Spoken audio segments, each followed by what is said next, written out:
video. We're going to do a review.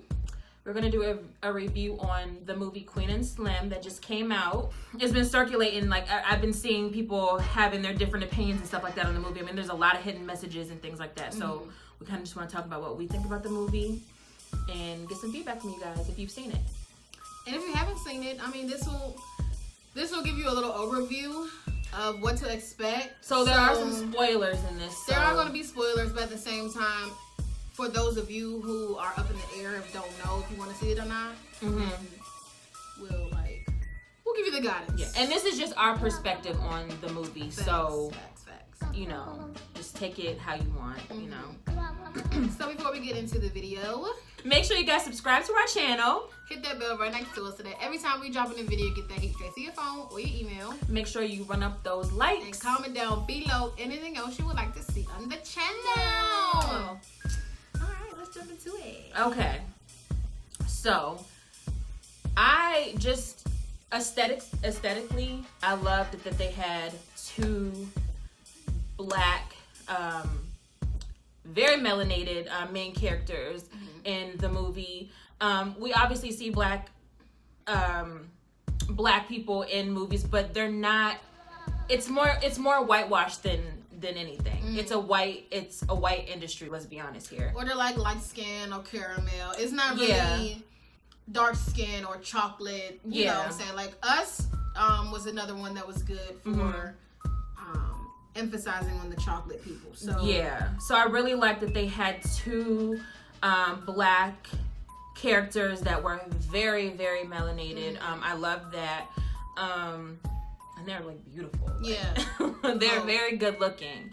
So aesthetic wise, I love that. And this movie is made for black people. Let's be honest here. Black directors. Black director, black writer. I know everybody knows Lena. I'll put a picture of her right here. Yeah. And Melina's she's a popular director. She's directed a lot of music videos of like the top celebrities, black celebrities, I should say. The first thing that stood out was the characters. Yeah. What was the next thing we have? It wasn't like your typical love story. Yes. They didn't like each other. Well, I mean, he was interested in her, but she wasn't really feeling him like that. First of all, it started out with them on a Tinder date at somebody's diner. But she asked him why, and he was like, "It's black owned." True. So she was like, "Okay." Respect. She's like, "Okay," but and then he asked her, and he was like, "Well, I messaged you months ago, and you just now replied. Why is that?" She was just like, "I was bored." Yeah, she was like, "You look sad." You look sad in your pictures. So she's probably one that you could swipe. For sure. She's definitely a swipe. But like, it wasn't the average date. They didn't like each other, and obviously, given the series of events, they had to stick together. And my man was trying to get some cheeks, like he was like, "So what we about to do?" He was like, "Take me home." And she was like, "I know you didn't think you was about to have sex." Yo was like, "I mean, that's what happens on Tinder." Like, right? Yeah. Parents, keep your kids on Tinder. Yeah, it wasn't your typical date, and you know, they had to learn to like each other because they were on the run. They were stuck with each other. They had no choice. They had to deal with each other, so it forced them to learn things about each other, which brought them closer together, and they ended up falling in love. You know, so that was one difference that I liked. It's not your typical, oh my God, the love letters and I saw you from across the room type situation. It was really different. So, and it kind of, it showed her sass a little bit, like, you know. In the beginning, it showed her sass a little bit.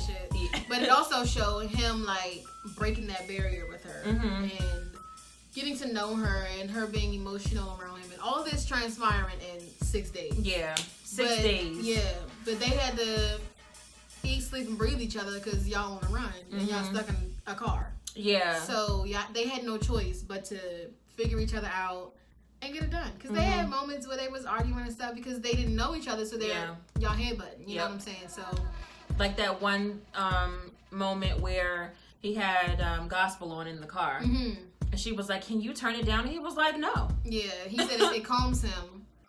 And then she said she doesn't believe in God, right? Yeah. Okay. Yeah, so, that was like the difference between them. They're just two regular people in society, mm-hmm. but to the police officers, they're criminals. Right. They weren't criminals until, you know what I mean? Like, they're not your average, I know people were comparing them to like Bonnie and Clyde. They're not Bonnie and Clyde. Mm-hmm. Bonnie and Clyde were actually criminals. They, killed people. He did what he had to do. She did what she had to do. And it unfortunately didn't play in their favor. So even with the dash cam, mm-hmm. it did. So okay, let's get into how they all transpired. So starting out, they were leaving the restaurant, and she took his phone, and that's why he swerved. She took his phone, mm-hmm. and she was on it. She was like going through his phone. Yeah, and he. Mind you, they only knew each other for 7 minutes and at this point. He wasn't messing with that. He wasn't with it. So at first he wasn't doing nothing. He wasn't doing too much. And then she like still had it. So he like snatched it from her, but in the midst of that, he swerved a little bit and jerked back. So that's how they got pulled over, which was okay. That was reasonable. You know, you're a cop. You don't know what's going on in the car. Mm-hmm. You see them swerving or changing lanes without a signal. Okay, cool, whatever. So I think where it took a turn for the cop was being a smartass from the jump.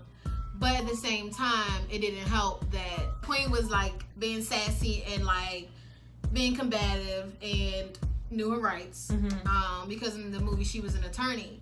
So it didn't help that she was seemingly to be provoking the cop. Yeah, and just things through social media, I feel like some police officers don't like that we know our rights. You know what I mean? They expect you to not know your rights. Well, they expect us as black people to be combative already. That too. And they expect us to be prideful. Mm-hmm. You know what I'm saying? So it's just like when you have bad grades and you come home, you're expecting your parents to go off. So you're already initially scared as fuck. I don't know what to do. Should I not go home today? You know what I'm saying? So when he approached the car, he see two dark-skinned young adults. He like, I gotta deal with these. You know what I'm saying? Not knowing if they about to be sassy, popping off, giving all this extra stuff. And then he's not really listening to what she's saying. It's more so how she's saying it. You know what I'm saying? Well, we know our rights and what you pulling us over for? You know what I mean? Yeah. It's a way you can say things. But also, too, he never answered her questions. Like, she asked, do you have a warrant? Mm-hmm. He didn't have one. He ignored her. Why are you making him get out the car? You're making him get on his knees. Like, he didn't even... Because at that point, he was already like, get out. It don't matter what you about to say. Yeah. It didn't matter. It didn't matter if they were right. Mm-hmm. He just automatically... And then, too, like, when he went to the car, normally when you go to the car, if you're pulling someone over, you're pulling their information up by their tags. Mm-hmm. He immediately called dispatch. And he just gave their description. Yeah. And that was it. And he went back to the car and made him get out. Right. And get on his knees. Right. You know what I mean? With his hands behind his head. It just shows how, the same as all the other movies in a similar realm to this. It just shows how the police system is flawed. Yeah. And how there definitely should be a different, more practical procedure, but they just it's like when it comes to black people, I actually asked off camera, I asked her, did she see The Hate U Give? If you have, like this video. But in that movie, it goes into how, again, the same type of situation, young, black, out at late at night, you know what I'm saying, and you're in this neighborhood where you don't really belong type of thing, and it just shows how the system is flawed. The guy was trigger happy, and another officer getting off. But so, I watched this interview with Lena Molina, Daniel, and Jody, and she based the beginning of the movie in Cleveland for a reason. With Tamir Rice and how he was wrongfully killed, and he was young when he got killed. Like, there are small little things. Mm-hmm. That they're putting in. So I feel like she did certain things to make you look beyond the movie. Yeah. You know what I mean? Yeah. And I feel like I mean, it could have went so many different ways. Yeah. But he complied, though, is the thing. He was compliant. He was. And that's the thing, though. She was a little bit more, like, I wouldn't say combative, like, completely, but she was a little snappy, but he wasn't. Mm-hmm. And he said he didn't have drugs in the car. He wasn't drinking. You know, he told him all that, and yet it still wasn't enough. He still, you know, harassed him, and you know, he was racially profiled, and it's really no way to win, because again, like we said in the beginning, Queen is an attorney. You know what I'm saying? So she knows her rights. She knows what the propaganda should be. So of course she's gonna question this officer. Me as the driver, I'm doing everything I'm supposed to do, but my passenger is popping off at the mouth. That's another situation that happens in day to day. You know what I'm saying? So it doesn't. We as Black people have to get a grip and have to understand. Like it doesn't matter how much you know the law or how much you you know. It's about staying alive. It's about staying alive. Or none of that matters when you're in the moment. You know what I'm saying? You being smart for what?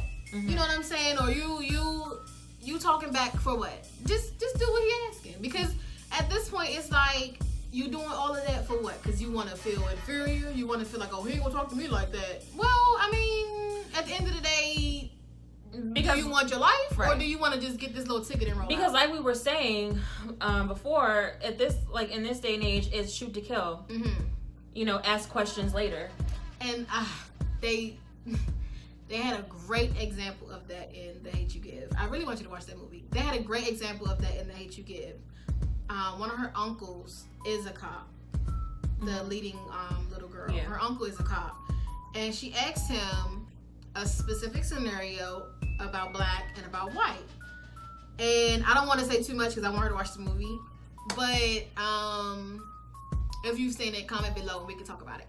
But yeah, it just shows, like, when it comes to Black people, there is no let me try to figure it out, or, you know, let's take the proper steps, let me tase them first, or let me, you know what I'm saying, let me try to restrain them first. It's just, I'm walking up to the car with my hand on my gun and the clip already popped. Like you said, they want us to be combative so that they can say, so they can shoot. Have a reason. Yeah, I feared for my life, or, you know, whatever the case may be. And it's like, even with these body cams on, sometimes it just doesn't even.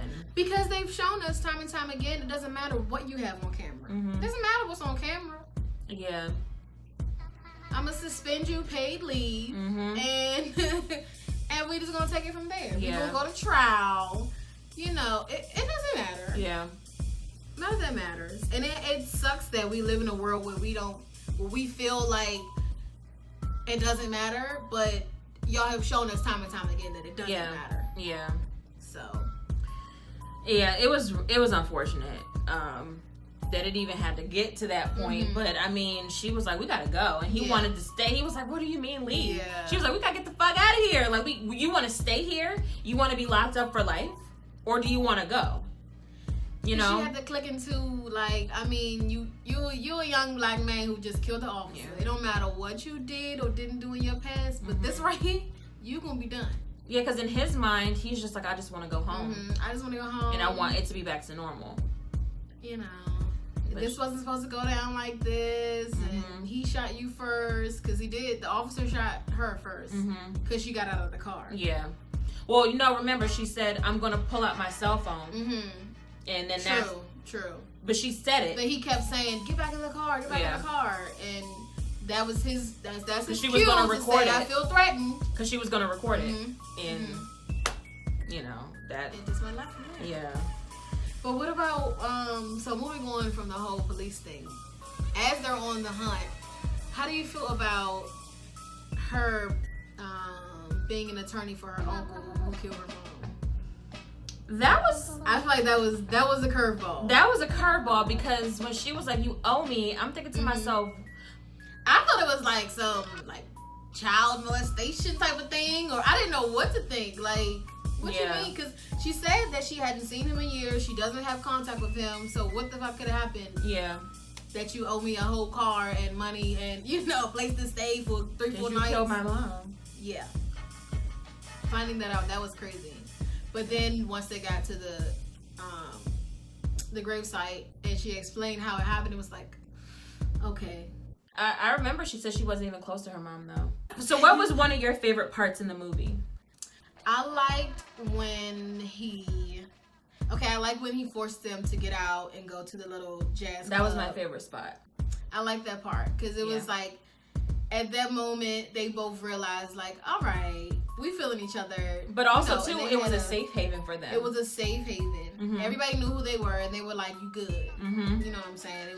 So they just, for that moment, they could just let loose a little bit and just not worry. And just be humans. Yeah. Not on the run. Just have a normal little quick date. Yeah. I loved that every state that they went through, the music matched. Like New Orleans, they had the bounce beat with Megan and Vicky Lowe, and then they had the jukebox. If you haven't seen us react to that video, plug. It's like, no, if you haven't seen us react to that video, we just did 2 videos ago, so go check that out. Yeah, they stayed true to like the areas that they were in. I believe from what I saw, they were in Alabama when they were at the little jazz club. Yeah, the jazz club. Okay. They were in Alabama. I liked how everywhere they went, whatever state they went through, they were in mainly like a black area. You know what I'm saying? Rural. Like, yeah, rural. That's hard to say that one. And it was just like, you know, like the jazz club was like a little hole in the wall that only the locals knew about, type of thing. Yeah. And, you know, it just made everything feel homey for if you were from that part, that place, I should say. Yeah. The only time where we saw white people was at the gas station and the white couple. Yeah. And the officers. Yeah. But aside from that, everything was black. And I liked how that one officer let him go. The black one. Let him go. And he was young. He was like, go ahead, y'all. I saw what happened. Yeah. Go ahead. And it's that goes to show that there are still good cops out there, and we know that, you know, in our big age. But at the same time, it's just like, you don't know which one you're going to get. Yeah. So, should I be defensive? Should I be scared? Should I, you know, like, you don't know. Yeah. And I also feel like in that situation where, like, good cop, bad cop, then you also have people who are not, you have your own people that are not for you. I.e. the guy at the end who ratted them out for the money. For, you know, the bounty hunter, or whatever. Like, it, like, just seeing the areas that they traveled through, they weren't. It seemed like, I wouldn't say poor, but it was less than middle class living. You figure he lived in this trailer home, probably didn't have much, but that's $250,000 a head. He took that money and ratted them out. So with that part, I felt like, now obviously we know that he's the one who ratted them out because he got the prize. But prior to meeting him, they met the white couple who was referred by the uncle. So they drive to the uncle refers the white couple who refers the black guy who knows the pilot. Okay? So the white couple, when they get there, the guy, he's cool because he's friends with the uncle who referred them. However, the wife wasn't really with it. She didn't even want them to come in the house to have dinner. So that made me think, well, obviously the black guy who was in the trailers turned them in, but did the wife have anything to do with it? Like, is that a conspiracy theory? I mean, but I guess that's something that we're not gonna know. But I think just surface wise, it let me know, like, you're gonna do what you have to do. You gonna, you know, have your dignity and, you know, be for the people and, you know, not rat them out, or you gonna take that money because obviously it was a nationwide manhunt for them. You know, with that 250. That was great. I had hope, I should say. I had hope. Because it was like they were right at the finish line, so it made you think like, oh, but shit, are they really gonna make it? But that's the thing. I felt like he took that chance last minute. Like that, the plane was right there. The plane was right there. It wasn't. The chopper had started. Yeah, like it wasn't like bullshit. There was going to be a plane at the end of that, but he was like, "Yo, this money though," and he took it and he dipped the fuck out. He rolled out. So the phone in the house, you think he was talking to the officers? Yes, or I do. You think he was talking to the pilot? I think he was talking to the officers.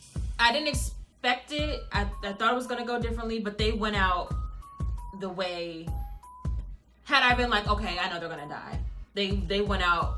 I imagined them to go out that way. Yeah. You know what I'm saying? Like...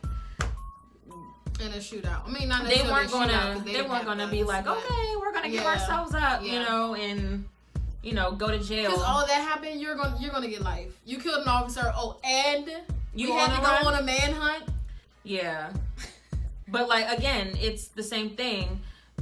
Shoot first, ask questions later, but they weren't gonna get that chance. They shot her, and she didn't even move. A tearjerker. That was a tearjerker. Comment down below if you cried on that part or you was about to cry. I got teary-eyed during the funeral when everybody was outside and the uncle and his dad. That got me. I was in there like, oh. That got me for sure. And then seeing everybody rally together and the murals and stuff like that, that got me. I was just like, this is America. Mm-hmm. This is what it is. So what would you rate this movie? Like, what would you rate it? I would honestly give this a 10. Mm-hmm. I like the movie. Very entertaining. Like we said, diverse cast. Yeah. It was a different storyline, not your typical. No, I give it a 10 as well. If you're not getting too political with it, because I know some people are like getting real political with it. Just watching the movie, aesthetically, I loved it. I loved the characters. I did love the plot because it was different, like you said. I love the soundtrack. I love it. The soundtrack is really dope. I like that. Overall, I love that it was just pure blackness. That is like my thing that I wish, we're trying to bring out more in, the movie industry is bringing like black and brown actors and actresses out. So I love that. They made it for black people and I loved it. Anyway, so this wraps up this video, guys. If you haven't seen Queen and Slim, it's just came out, so it's still in theaters. It's definitely a must-see. You won't be disappointed. I know I wasn't. It was a great movie. And make sure you guys comment below.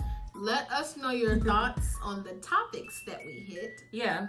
If you have any favorite parts that we didn't discuss, comment down below. Yeah. Even if you agree, disagree, whatever, because y'all already know we talk to everybody in the comments. Good, bad, or indifferent. We like you guys' response. We like engaging with y'all. So comment below, share this video.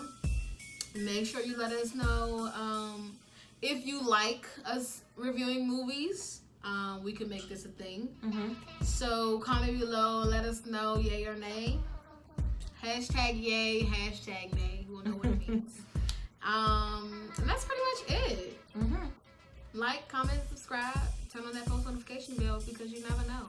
We may just be dropping another banger right after this. We out this thing. Bye.